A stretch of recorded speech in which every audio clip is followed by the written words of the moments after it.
Assalamualaikum warahmatullahi wabarakatuh dan selamat sejahtera kepada semua pelajar. Baiklah, pada kali ini kita akan meneruskan pembelajaran kita untuk subjek geografi tingkatan 1 dan kita akan mulakan dengan bab 1 iaitu arah. Baiklah, jadi mari kita lihat apakah standard pembelajaran yang perlu kita capai dalam bab ini. Pada akhir pengajaran dan pembelajaran, murid akan dapat mengenal pasti 8 arah mata angin. Yang kedua, murid boleh menggunakan matahari sebagai panduan untuk menentukan arah mata angin. Yang ketiga, menggunakan kompas untuk menentukan arah mata angin. Dan yang keempat, pelajar boleh mengukur bearing sudutan pada peta dengan menggunakan jangka sudut. Baik, mari kita mulakan subtopik 1.1 iaitu arah mata angin. Arah mata angin ialah hala tuju sesuatu tempat dari suatu tempat yang lain. Terdapat 8 arah mata angin. 4 daripadanya dikenali sebagai arah mata angin utama, iaitu utara, selatan, timur dan barat. Baik, ini adalah kedudukan arah mata angin utara, timur, selatan dan barat. Selain itu, terdapat 4 arah mata angin lain yang juga dikenal sebagai arah mata angin perantaraan. Antaranya ada 4 iaitu timur laut, tenggara, barat daya dan barat laut. Jika kita lihat kedudukannya di dalam kompas ataupun arah mata angin, iaitu di sini terdapatnya timur laut di antara utara dan timur, tenggara di antara timur dan selatan, barat daya di antara selatan dan barat, dan barat laut di antara barat dan utara. Seterusnya, mari kita melihat subtopik 1.2 iaitu bagaimanakah cara menentukan arah mata angin menggunakan matahari. Bumi berputar pada paksinya dari barat ke timur. Keadaan ini menyebabkan matahari kelihatan terbit di sebelah timur dan terbenam di sebelah barat. Oleh itu, kita dapat menggunakan matahari sebagai panduan untuk menentukan arah mata angin. Langkah-langkah untuk menentukan arah mata angin berpandukan matahari. Yang pertama ialah berdiri menghadap ke arah matahari terbit. Untuk itu, arah di hadapan adalah timur, manakala di belakang anda ialah barat. Depakan kedua-dua belah tangan dan tangan kiri akan menunjukkan arah utara, manakala tangan kanan pula menunjukkan arah selatan. Ini adalah gambar seorang pelajar yang memandang ke arah matahari terbit, iaitu arah timur. Jadi di hadapannya adalah timur dan di belakangnya adalah barat. Apabila pelajar ini mendepakkan kedua-dua tangan, maka di sebelah kirinya adalah utara dan di sebelah kanannya adalah selatan. Dan untuk itu pelajar bolehlah melengkapkan arah mata angin perantaraan, iaitu di sini adalah timur laut, tenggara, barat daya dan barat laut.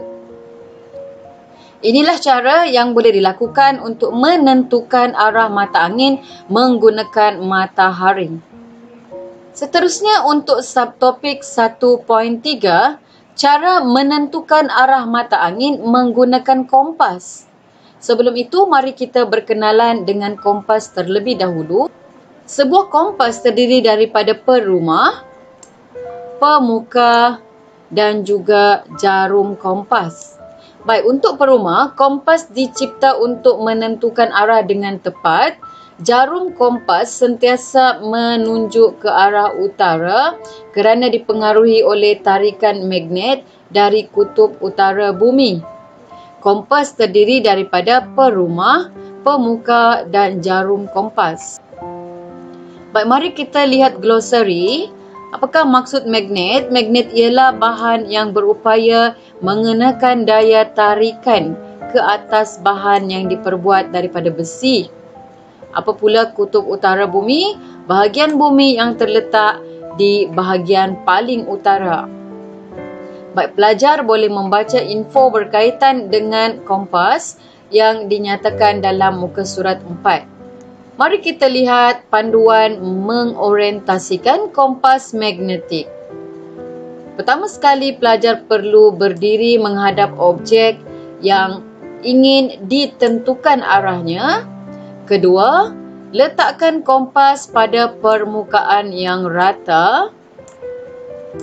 Pastikan anda menjauhi objek besi seperti tiang besi dan kerusi besi. Orientasikan kompas dengan memusingkan kompas perlahan-lahan sehingga jarum kompas menunjukkan arah utara. Jadi, jarum kompas ini perlu berada di arah utara. Dan akhir sekali, pelajar perlu menentukan arah objek tersebut dengan berpandukan kompas setelah mengikuti langkah 1, 2 dan 3. Akhir sekali dalam bab 1 ialah 1.4 iaitu bearing sudutan. Arah sesuatu tempat dapat ditentukan dengan menggunakan bearing. Bearing ialah arah sesuatu objek atau tempat dari satu titik rujukan. Unit yang digunakan ialah darjah. Baik, mari kita lihat tentang bearing sudutan.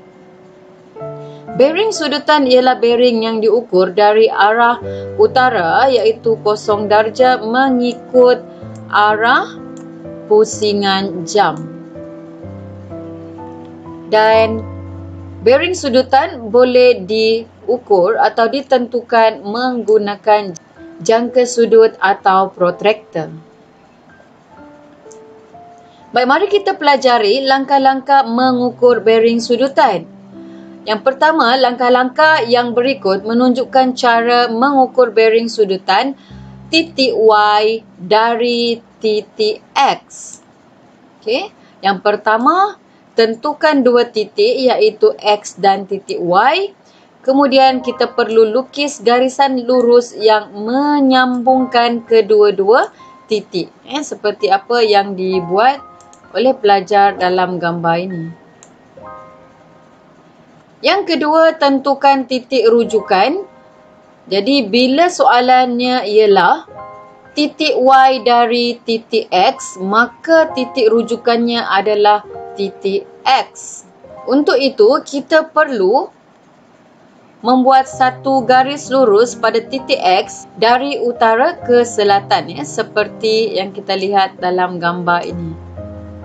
Titik X merupakan titik rujukan, maka kita akan membuat arah mata angin iaitu garisan dari utara ke selatan dan timur ke barat.